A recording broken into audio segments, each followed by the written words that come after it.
Hey guys, welcome back to today's video. Today we're going to be talking about Joe Biden's potential pathways to the presidency, looking at the 2020 electoral map. So I've pretty much outlined this in 5 potential scenarios with all of the highlighted toss-up states in which Joe Biden could reach the 270 or more in terms of electoral votes, ultimately making him the 46th president of the United States. And a lot of these scenarios, they're not mutually exclusive. These are scenarios in which pretty much all of them can occur all at once. All of the states considered toss-ups could either go to Donald Trump, as they did in 2016, or to Joe Biden in 2020. When I'm looking at a lot of these scenarios, they are pretty much by themselves. When I'm talking about one scenario, it is a very real possibility Joe Biden wins in other states that I consider Republican for the sake of the scenario, purely just because I want to show the potential pathways for Joe Biden, giving him the bare minimum in terms of electoral votes and states needed to win.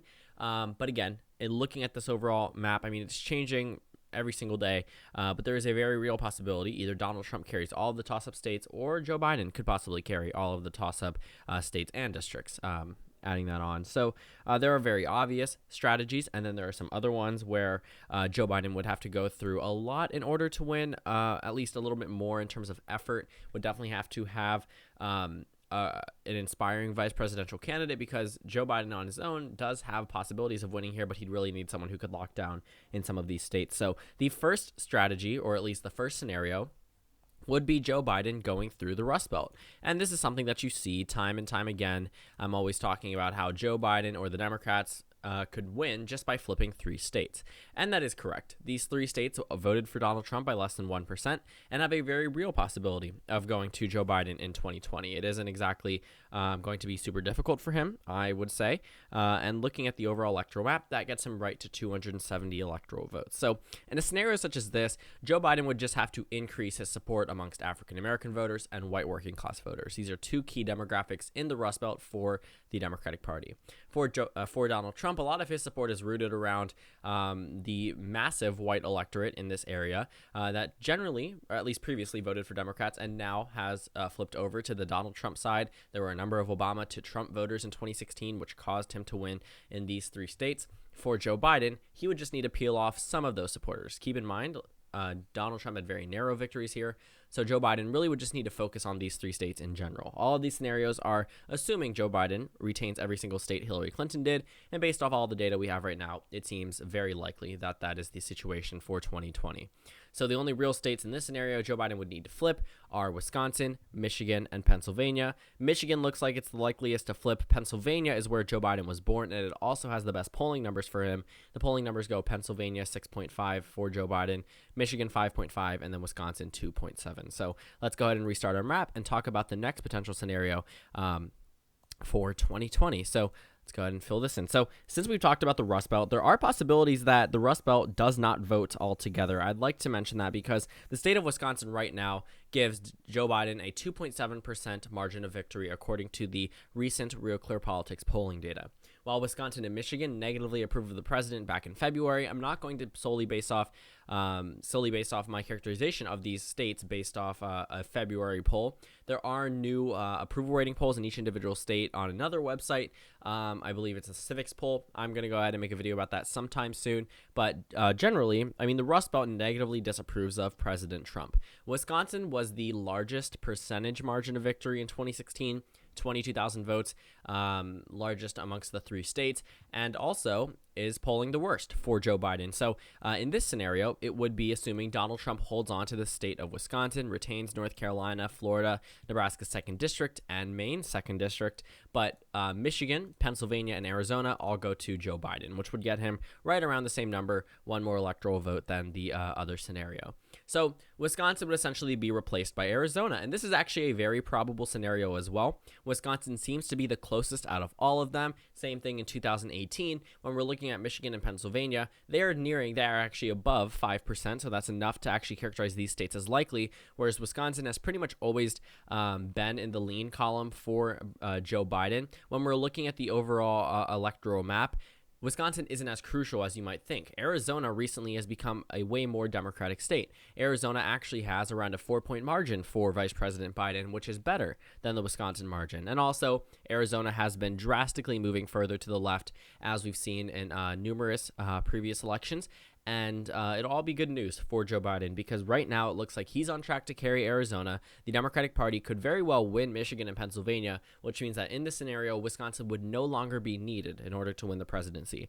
4 years ago, we weren't really talking about that when Hillary Clinton lost. We were talking about how the Democrats can win back the Rust Belt, but let's say they narrowly win Michigan, they narrowly win Pennsylvania, but it's not enough to overcome Wisconsin, but it looks like they're on track to carry Arizona as well. So let's go ahead and reset the overall electoral map and talk about the next possible scenario for Joe Biden. And the next one is actually what I like to call the Southern strategy. I know that doesn't necessarily have the best connotation to it, but it is what the Joe Biden campaign would essentially be doing. They'd be pretty much driving turnout amongst the southern region of the United States and using that as their sole basis for the 2020 election.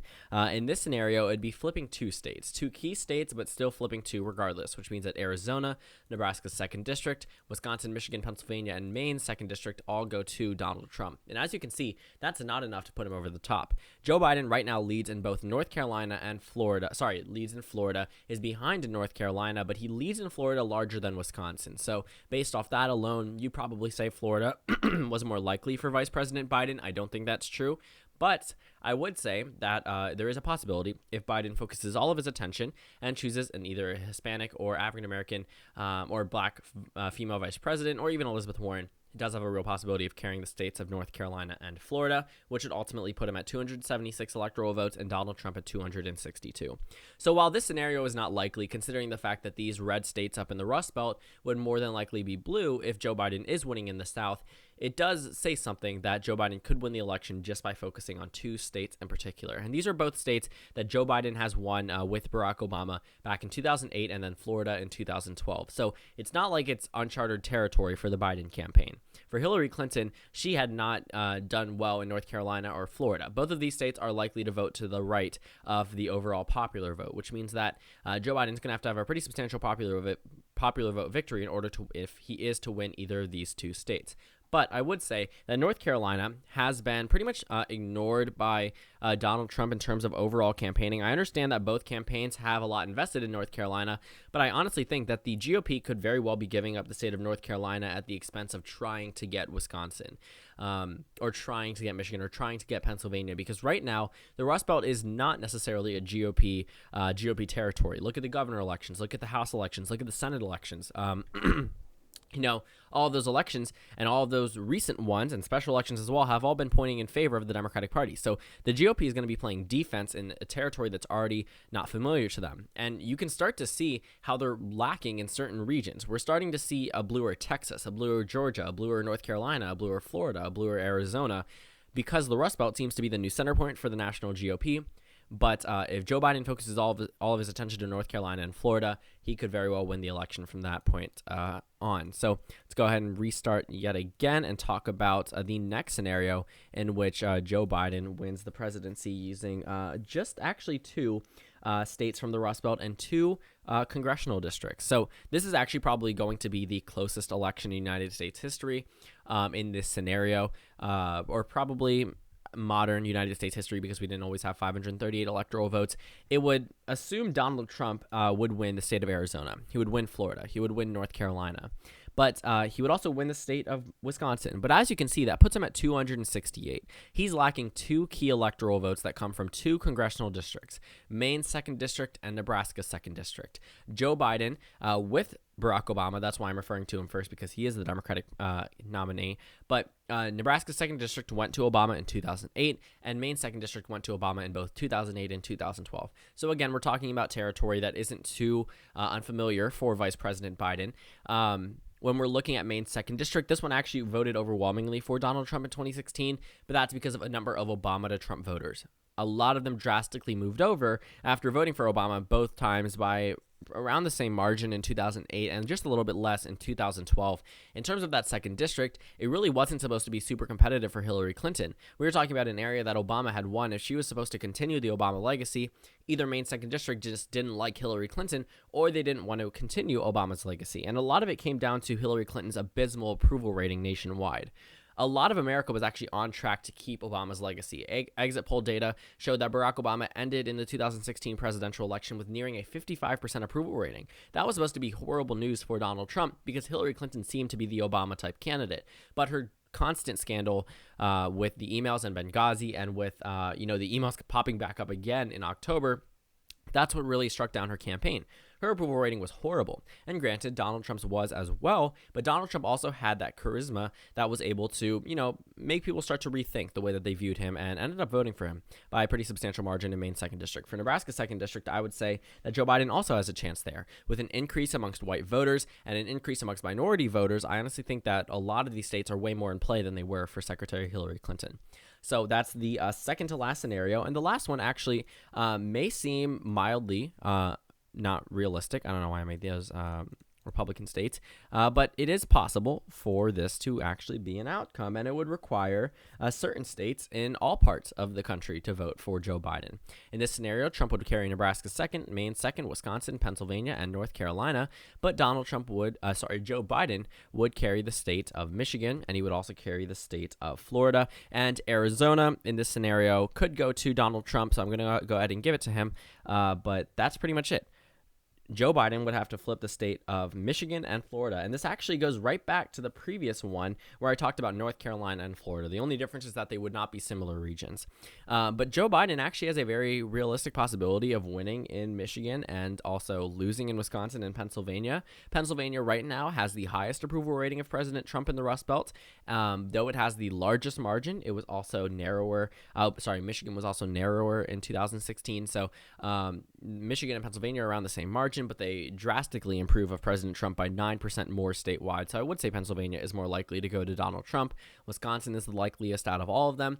And obviously Arizona would go to the GOP in this scenario just because it isn't required for a Joe Biden victory. But I will say that Arizona is likely to vote blue with almost all of the scenarios that I propose. So that's an 11 electoral vote add to the Biden campaign. But Florida and Michigan would be a two-state combo in which Joe Biden would effectively win back the presidency. It'd be really weird because Joe Biden would have to hit the South and then fly in a straight line up to Michigan to Detroit and hold campaign stops there. But I won't say that this isn't super unrealistic. Florida is actually voting to the left of Wisconsin, according to all of the polling data, and Pennsylvania, actually approves of President Trump by around the same margin as Florida. Just Florida's in the positive, Pennsylvania's in the negative, and in Arizona, again, that could be 11 electoral votes that could go to Joe Biden, but Florida would be the key one here because it provides 29 electoral votes to the Biden campaign. So that's pretty much it in terms of overall possibilities for the Biden campaign. I'm sure there are countless possibilities for Joe Biden to win the election, but these are the ones that I honestly think could be targets for the Biden campaign. Yes, they are addressing that Texas and Georgia and Iowa and Ohio are closer, but they seem to be pretty out of reach for the Democratic Party for the immediate future. But I will say that there are many possibilities. Again, these all can happen with one another. It is very possible that the Rust Belt goes to Joe Biden, and so does Arizona and possibly Florida. So it isn't super unlikely for all of these to happen altogether, but these are just individual scenarios in which the bare minimum is met for a Joe Biden presidency. So thank you guys so much for watching this video. Make sure to comment down suggestions below. Subscribe if you haven't already, and I will see you all tomorrow.